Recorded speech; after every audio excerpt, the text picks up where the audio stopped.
so much. I know a little stressful.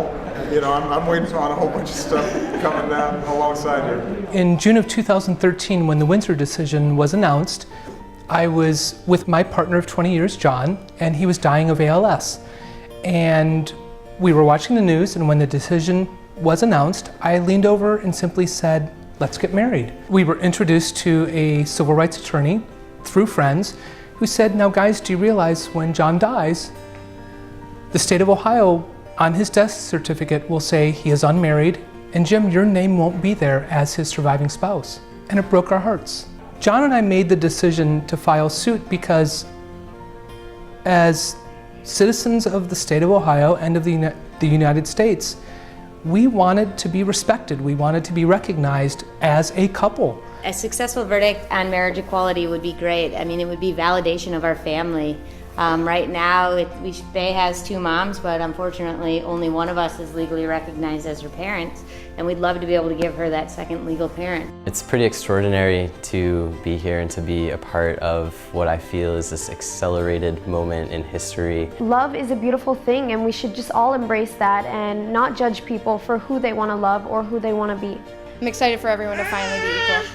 Yeah. What do you think? Marriage equality nationwide just means that people who love each other, people who have committed to each other, like John and I did, have the ability to have that commitment, that love, recognized and honored by our government.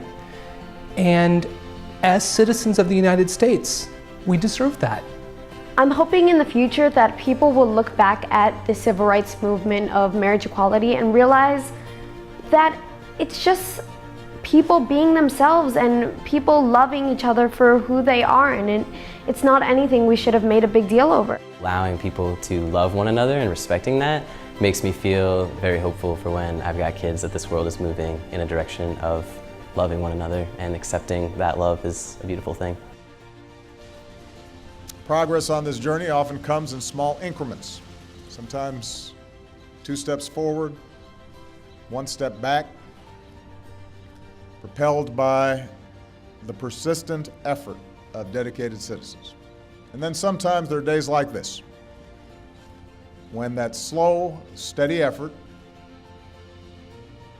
is rewarded with justice that arrives like a thunderbolt.